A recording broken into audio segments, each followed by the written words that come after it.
Hi, I'm Maria Thea Harris or Velo Sews on social media. Welcome back to Sew Over 50 podcast on Sew Organised Style. Grab a cuppa and relax with us. On Sew Organised Style podcast, I begin today by acknowledging the traditional custodians of the land on which we record this podcast and pay respects to the elders past and present. Thanks for joining us on Sew Over 50 podcast as we say hello to an Aussie who's been supporting Sew Over 50 followers for 2 years now. Sew Over 50 intersects with all communities. We're a community that is so over ageism. Lindy of Stokxpatterns was brought to Sew Over 50 by well-known sewing friends Gabriele of Kissntuss and Julie of Consistently Different Designs. Hello, Lindy. Hello, Maria. Good morning or good afternoon. Good evening. I think it's amazing that you're a sewing pattern company, an indie company based in Berlin in Germany, and you're an Australian with an Australian accent. So, yes, I'm really here. If you look out my window, you'd believe me. Well, Lindy, we know Gabriele's version of how she adores your patterns, and she's told us how she's met you. Can you tell us your side of this relationship? Gabriele saw the first version of the skater dress on Instagram. She wrote me an email that she was interested in the pattern and that she lived nearby and that she was going to come to the shop. I wasn't sure when that was, so I gave her a call and she said it was July 2020. She's been there pretty much from the start. So I started the pattern company in June 2020. Gabriele came into the shop and I was so glad to see a human that I just invited her to try everything on. And she did, and she decided she wanted to have several patterns, and the skater dress didn't exist. It was just the skater top. So I gave her the brown paper pattern version that I'd started. And so she got the first skater dress without the pockets. And she's really kept an eye on me and looked after me, but also she hasn't pulled her punches. She wasn't happy with the lines at first on the graphics of Stokxpatterns, and she let me know. She won't lie to me. She's introduced me also to Julie from Consistently Different Designs. Julie made the Stadtmantel, and she did such a beautiful job on it. It just blew me away. It was just couturier. It had piping on it and exquisite fabrics. And the thing is that you can't buy this. It's beautiful. You know, if it was in my shop, I don't know what I'd sell it for. That's the scope that sharing my patterns suddenly has. Lindy, people can see the coat that Gabriele bought from your shop and then the coat that Julie then replicated so well. And they're twins. Yeah. It's fabulous. They're really good fun. They're really good fun, those two. And they really riff. They also did a shirt dress sew along, and that really helped me. It really carried me and gave me some focus at a hard time. I mean, Gabriele has been amazingly supportive. She's a keeper. She is, yeah. Yeah, she's a keeper. Where did your love of pattern making start? I've always been interested in how things go together. So as a kid, I was really interested in those paper lanterns and the way that you push them together and pull them apart and the dynamic of 3 dimensions. So I've just taken that through to pattern making. And if you are making a shape that fits over the body, there are some classic solutions to that, you know, the princess line or just the classic darts and hip curve and things like this.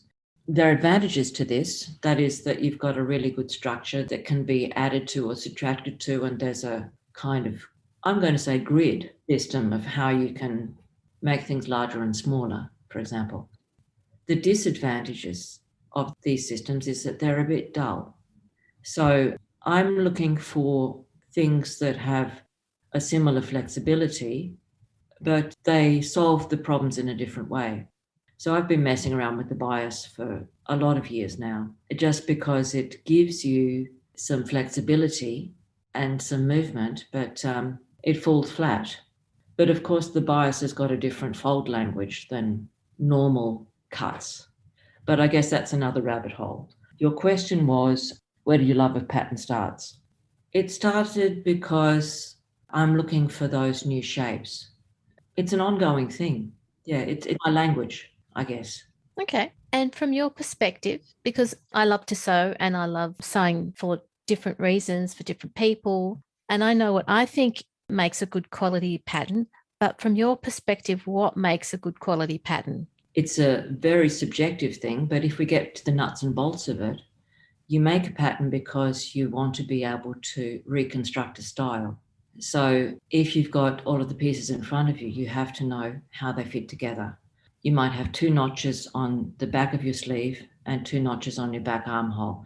So it's clear that they go together there and that there's no way to flip that sleeve so that it goes in the wrong way around. I'm very interested in notches because it just means that you can put things together the right way. So if there aren't any notches, or if people don't cut the notches, they're not helping themselves. So a good pattern, in my opinion, also has good bones. So it works in different fabrics, it works on different bodies, it allows for movement, and it also should allow for you to have lunch. There are some truths. It's much easier to shorten something than it is to lengthen it. It's easier to make things tighter than it is to make them looser. And I tend to make my style high-waisted because it's easier to set the waist deeper by lengthening the darts than it is to fold it out after the fact. Okay. I can really deep dive into patterns. I think we'll have to do that on a separate occasion. I would so deep dive into patterns and you'll really have to rein me in. I think we'll earmark that for another time, but I know that listeners are going to want to hear from you. There's an A4 here waiting for you, Maria. Oh, good. Okay. What advice do you have for people who are starting to sew? My advice is just get started. Mm-hmm. You don't need a sewing machine. You just need a needle and thread. Get a feeling for what you want to make. Take a piece of cloth, drape it, hold it on yourself, and see in your mind's eye how you want it to be. Okay. Or take a garment that you own and imagine how you'd like it to be different. It's not hard to shorten something if it's too long. It's a matter of developing confidence. There's some really great resources online of how to do things. Find a project that's interesting to you and get started. I mean, none of us were born knowing how to sew. It's like any skill. It's like playing the piano. You can't play Beethoven before you've done the, whatever you do at the beginning of, I don't play the piano. Bad metaphor. Scales. I had to learn scales. Yeah. Which means scales are like knowing how to sew a seam, how to finish a seam, Yeah. basting, all those basics. Yeah. We could use the cooking metaphor as well. Yeah, it's just getting started. Learning by doing. Yeah, exactly. Learning by doing. Lindy, when did you come across the Sew Over 50 community? I was in Australia in 2019 and I was chatting with a friend that I'd been to dress design college with. And she told me that she'd heard about the Sew Over 50 hashtag. Sandy's based in Brisbane. Yeah. And I just started to follow immediately and I just found it a good fit. I just didn't even think about it. I just thought, oh yeah, I like what's going on here. And I just chugged along with it, really. And it's been great that you've been supportive of Sew Over 50 sewists as well, because there's quite a few on your grid. Yeah, but I haven't really done that purposefully. Mm-hmm. It's more that I think maybe like attracts. And I don't really think of my people as, I call them my people. That's lofty. I just think of them as people. It's like, but getting back to it, Sandy actually linked me up with Sue Stoney and Susie from Sewing in Spain when they did their Megam Sew Along. So that was great fun. They made the Carla Rock together. And yeah, we've just kept rocking along, really. That's what the Sew Over 50 community is like. Yeah, absolutely. Yeah. Very supportive. Yes, absolutely. And so you get into, I really need to develop my feedback loop, but it's getting there. Yeah. I suppose I just need the space also because I have a lot of plates in the air at the moment. Reality has been a bit hard, but all good. Well, I noticed that to get in contact with Stokxpatterns, you've got the Contact Us page there. And do people also contact you via direct message on the Instagram account? Yes, they do. And they'll ask me questions about fit or sizes. And This is the kind of information that eventually I'd like to put up on the website, just so other people can access it as well if they're too shy to contact me. Because, you know, people are really nice and considerate. I really don't mind answering people's questions. I'm interested in what they do. Yeah, as you probably figured out, once I get started, I just don't shut up. I think as people in the sewing community, once we start talking about sewing, we can't stop. No, we can't. Yeah, there's just so many nuances and so many things like, in this case, you do that, in that case, you do this, or if you're this shape, do this. Lindy, we've got quite a few people listening who follow you. Is there a pattern that we should keep an eye out for? It hasn't been released yet, but it's my circus blouse. I've been messing around with how to move your arm freely up and down without your blouse coming out of your skirt for about 20 years. And yeah, I've done it. It's there. That's another episode, Maria.